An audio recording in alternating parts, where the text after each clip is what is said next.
नमस्कार दोस्तों, क्या आप सोच रहे हैं कि आपकी भाषा में मनोरंजन और समाचार कहाँ मिलेंगे? चिंता मत कीजिए, मैं आपको एक ऐसे प्लेटफॉर्म के बारे में बताने जा रही हूँ जो आपकी ज़िंदगी बदल देगा। स्के टीवी मीडिया ग्रुप और सिन टीवी ऐप और वेबसाइट पर आप 5 भाषाओं में प्रोग्राम देख सकते हैं। सिंधी, हिंदी, गुजराती, कच्छी और अंग्रेज़ी। हाँ, आपको मिलेंगे ताज़ा समाचार, मनोरंजन, राष्ट्रीय और अंतर्राष्ट्रीय कवरेज। देर किस बात की, अभी डाउनलोड कीजिए सीएन टीवी ऐप और जुड़ जाइए इस अद्भुत दुनिया से। याद रखिए, एस इंडिया टीवी, आपका अपना टीवी।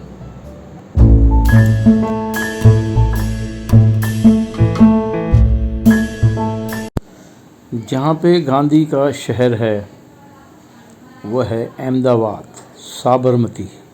देखो कितना सुंदर स्वच्छ है। और ये हमारा गांधीधाम अब हम आपको दिखाएंगे। इस गांधीनगर और अहमदाबाद के साबरमती के बाद हम आपको दिखाने जा रहे हैं बदसूरत और बिल्कुल बेकार शहर गांधीधाम। आइए देखें कुछ उस गांधीधाम की गंदी तस्वीरें।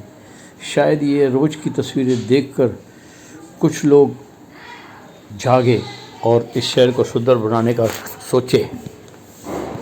ये रात की कुछ तस्वीरें हैं जो हम आपको दिखा रहे हैं। ये है हाईवे गांधीधाम टू आदिपुर और आदिपुर टू अंजार, जो भी कहो। हर जगह आपको चारों तरफ गड्ढे या कचरा मिलेगा। साफ़ करेगा कौन? पगार कौन देगा? टैक्स लेने के लिए हर मकान वाले से टैक्स के नोटिस दिए जाते हैं। गटर का टैक्स, इसका टैक्स, उसका टैक्स, और हम टैक्स देते हैं, लेकिन सफाई कौन करेगा? ये शहर को सुंदर कौन बनाएगा? नगर पालिका क्या करेगी? कांडला पोर्ट का क्यों इसमें रोल नहीं है? नमस्कार मेरे प्यारे दोस्तों, एस इंडिया टीवी में आपका स्वागत है और मैं आपको समाचार की दुनिया में ले जाने के लिए तैयार हूँ। आज की ताज़ा खबरें ये हैं। वाराणसी में देव दीपावली का भव्य आयोजन, गंगा नदी के घाट जगमग हुए, सराय काले खाटू रांची 1300 km की सियासी दूरी खत्म कर झारखंड में आदिवासियों का दिल जीत लेगी बीजेपी। दिल्ली सराय काले खां चौक का नाम अब बिरसा मुंडा चौक।